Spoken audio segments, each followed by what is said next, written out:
morning, everybody. Mr. Arora, good morning. Thank you for joining us. I felt like a kid in a candy store the minute we got an email confirming that you would be part of the India Economic Forum. And I said, look, he's the right person to tell us what to do, what not to do, and how essentially to build a get-rich-quick startup.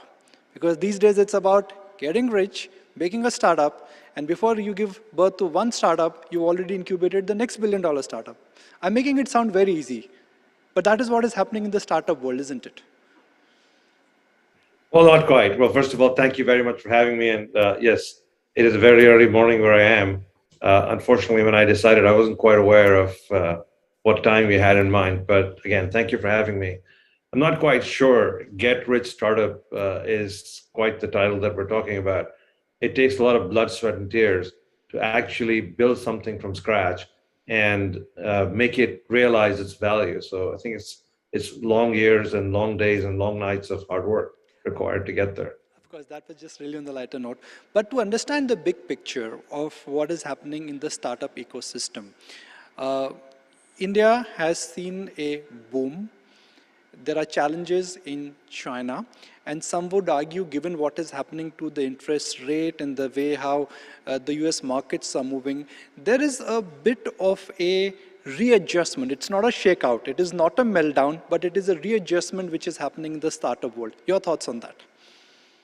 Look, I think first of all, we all have to rejoice in the fact that I've been watching this and investing in the Indian startup ecosystem for almost 2 decades now. And what's phenomenal to watch is the fundamental shift in the appetite for risk and appetite for risk across the spectrum, whether it's investors putting money into young entrepreneurs in the country, whether it's people coming out of college and university and saying, I want to build the next unicorn, or I want to be part of the next unicorn. If you look at the young people coming out of school across the country, there is a huge amount of attraction to go work for something that's fast-paced, disruptive, wants to go out and recreate the world. I think that's phenomenal.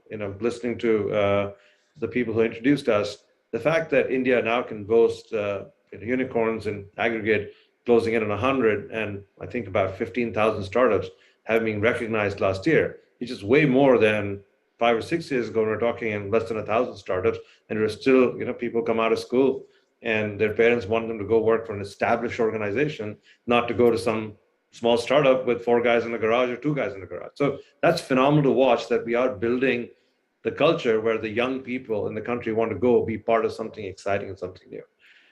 In that phenomena, as we've seen around the world, it's not just a India-specific phenomena. It's been going on in both the US and China as well. And we're slowly, as beginning to mature, get out of our adolescent phase, which is, again, amazing to watch.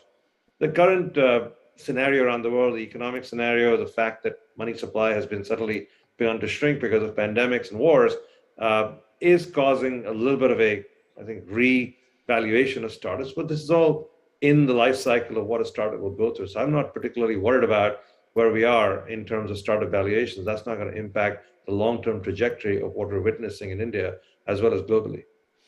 How would you rate Indian startups, and how are they different from global startups? I think we've been through the phase, the journey. Remember, startups have been a phenomenon around the world, have been a phenomenon in India as well. And Indian startups are in a phase where they started off wanting to address the local market. Every piece of innovation we saw around the world has not only been replicated, new ideas have come through in India. I think India is one of the most innovative payment ecosystems in the world, for example. So there are people who have adapted ideas from around the world and built them from scratch in India. I think what's fascinating to watch is I'm beginning to see a class of startups who have global ambitions coming out of India, which to me is most heartwarming. Watching companies which are started in India were saying, why can't I solve this problem globally? Why am I restricting my thinking or my abilities to the fact that I'm going to, serve the Indian market of north of a billion people? I actually would like to serve the global market. Watching those startups emerge, watching those startups sort of get on the global stage. We saw our first, India started company go public on the NASDAQ. These are all amazing things to watch. And I think the time has come where startups out of India are going to start seeing success, not just in India, but also outside of India. A lot of value investors, they use the following when I interact with them, which is that startup is about burning capital, investing is all about value and cash flows. It's a debate, and I'm sure you've been answering questions about value investing, cash flow, and burnout. Where are you on that debate? Because now questions are being asked, given that cost of capital is moving higher. Like maybe I'm old-fashioned. At the end, you have to build a credible, robust, long-term business, and credible, long-term, robust businesses are built on creating profitability and cash flow, because that's what we value as investors. So, I think you see a lot of startups which get funded on the promise, where I think, especially in the last few years, capital has been somewhat cheaper to acquire because money has been kind of relatively cheap, but risk has been low in the world. I think risks are beginning to rise. Cost of capital is going to go up. And the people who have built businesses which are going to see long-term profitability and long-term growth, both in profits and cash flows, are the ones which are going to see sustained valuations. I think people who have been sort of funded on promise are going to have to take a bit of a breather and retrench and think about what the long-term true value of their business is. I'll like to draw everyone's attention to something which was your hobby and a passion, and now is your profession, which is your understanding of cybersecurity. Given what is happening in the world, how things are moving, concerns on cybersecurity are again surfacing. I dare not talk about a country here, but I may refer to the obvious point here. Given there is a war in the world, concerns have been raised about cybersecurity. What are your thoughts there? Look, what's fascinating to listen to and watch is you guys are going to have discussions during the day about digitization, the reliance on technology.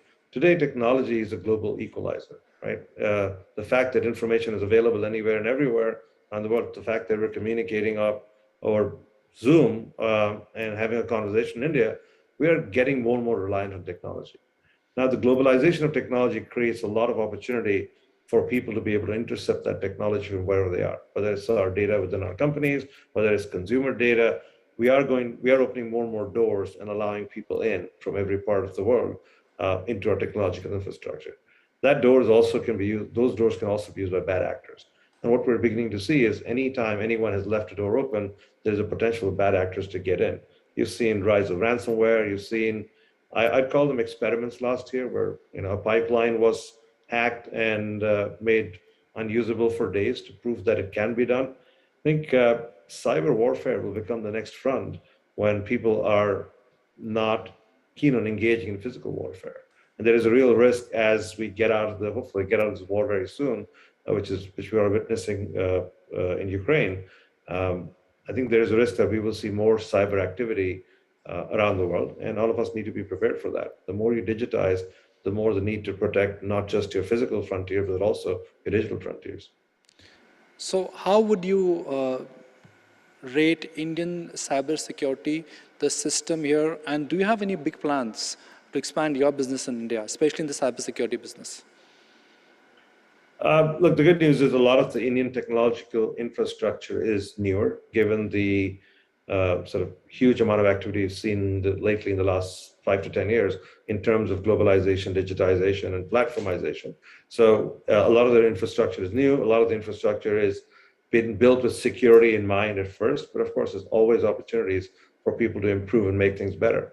And not just us, I suspect the entire cybersecurity industry is engaging with large Indian companies as well as the smaller Indian companies to make sure that they've got security first in mind. We have a robust business in India. We have north of 1,000 people who work for us in India. We have some of the largest customers that are there in the country working with us. So business is good, and unfortunately, boards are okay for business.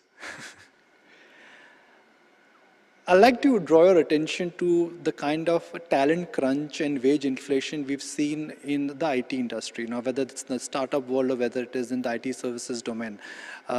Companies are now not giving ESOPs, but they're giving Mercedes and Audis to retain employees back. First, I want to understand what would you be giving to your Indian employees?